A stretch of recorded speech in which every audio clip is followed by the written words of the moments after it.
Hi. David Rice? Hi, Chaplain Terry. Hi. Pleasure to meet you. Thank you. And do you mind if I sit down? Please. Do you mind if I move the chair? Please. Thank you. Thank you for coming to visit me. You're welcome. And I understood that you wanted to see a chaplain today. I did. And how are you doing? I'm doing well. I have a new diagnosis of stage 1 lung cancer, and I'm here for some additional diagnostic workup before treatment is decided. And how are you feeling about that? Treatment okay. I mean, it's an early stage, so I'm told by the doctors that it's treatable and that potentially it could be surgically resected. Good. So I'm other than the the shock of the new diagnosis, I'm doing okay with it. Sure. So. Sure. Is there something else on your mind that you asked for a chaplain today, David? Yeah, I just wanted to talk to you about kind of my putting into perspective everything else that's going on around my family life, and thinking back to my days in the war and kind of having PTSD from having killed Iraqi soldiers and having witnessed death at my hands, and then now at this time thinking about my family and how I've been estranged from my family, my young children, substance use, losing my job. So just putting all of it into perspective now with this new diagnosis. Okay, sounds like you've been through a lot. Was that Desert Storm you're talking It about? was, yeah. Sure. It was. And so are we talking about PTSD and its related affliction since you've come back home? Yes, yeah, I have just kind of like these flashes, almost like film of those images of dead soldiers and battle. Sure. So they've been with you for quite a while, I'm gathering. Yeah. And they've really affected your quality of life, and they've been with you for a number of years. Yes. Have they impacted your relationship with your wife and your kids? I think so. I mean, I think that my substance use and first drinking and then using drugs was maybe a result of my trying to just deal with that, escape from it. And of course, then that impacted my relationship with my wife and my young kids, seeing me use substances. So all sort of just going bad. Well, you know, PTSD is something that unfortunately a lot of soldiers have come home with. I've worked with other vets in the past, and I'm sorry to say that you're not alone. It's something that many of our vets have come home with. They've not only been afflicted with all the violence over there, but unfortunately they've come home and many of their experiences came home with them. And so you're totally in a group of people that have had the same experiences. And so I don't want you to feel like you're somebody that came home and you're totally alone, or what you're experiencing is totally unusual.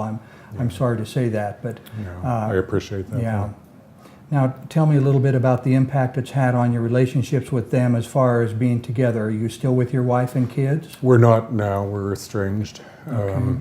I mean, I see them from time to time, and the process of separation is going on. My wife is aware now of the cancer diagnosis and the treatment I'll be undergoing. So it's all completely unsettled at the moment. Sure. Yeah.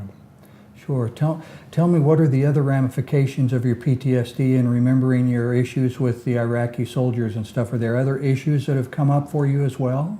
Well, difficulty sleeping, concentrating. I lost my job. Okay. So those kind of issues. Yeah. Well, those are all too common. Unemployment and the drug relationships and the alcohol. Do you think those were part of the cause of your unemployment now? Did they? Yeah, I'm sure they were. Yeah, I didn't really see how they were escalating out of control, but it's, as you know, it's just a progressive taking more and more drugs and alcohol. Sure.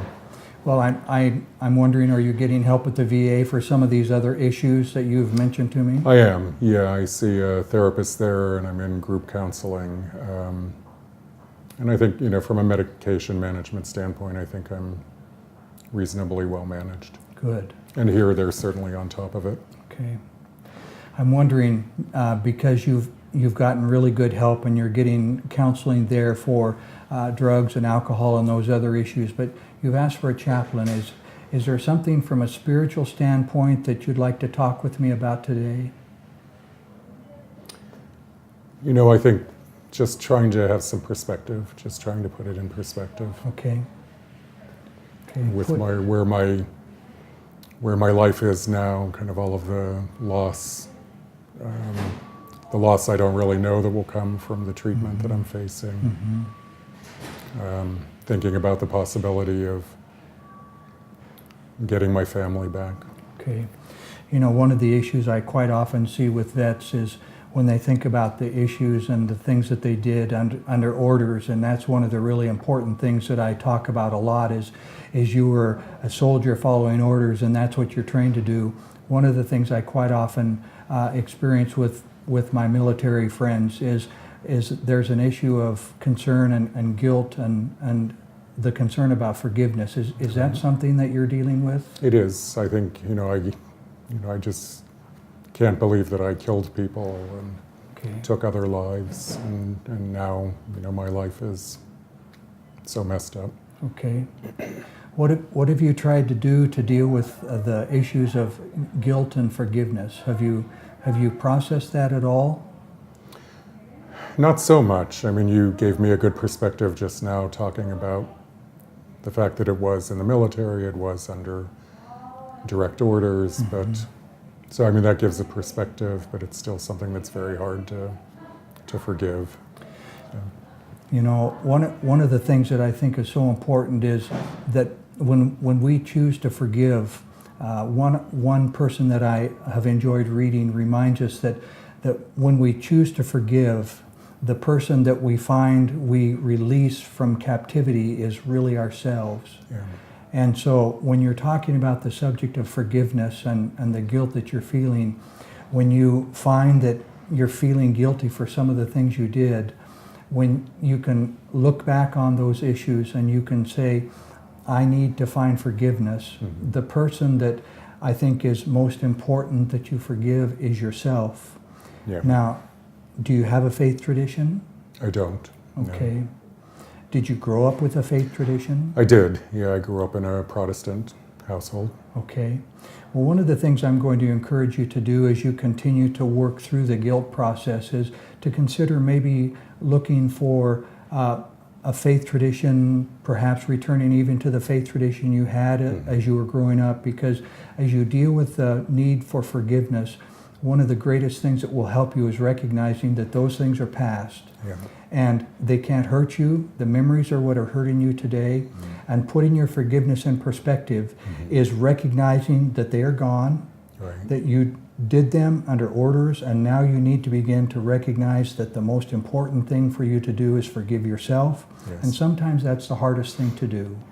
And finding a way to move forward from here, saying, okay, those were done, but I want to find a way to move forward. And as you move forward with forgiveness from yourself, and perhaps as you understand God and His relationship with you, and that's what you had as a boy growing up, moving forward and starting a new day, that can begin to help you with these other issues, because I suspect that probably they've kind of all fed into each other.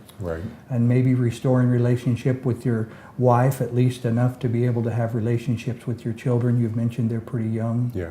I think you'd find that would begin to restore those relationships as well. And work on forgiveness there. Yes. Yeah, yes. for what I've done to them. That's very good. That would all be very helpful, and I think you'd find the forgiveness in all those relationships to begin to be renewed and strengthened. Yeah.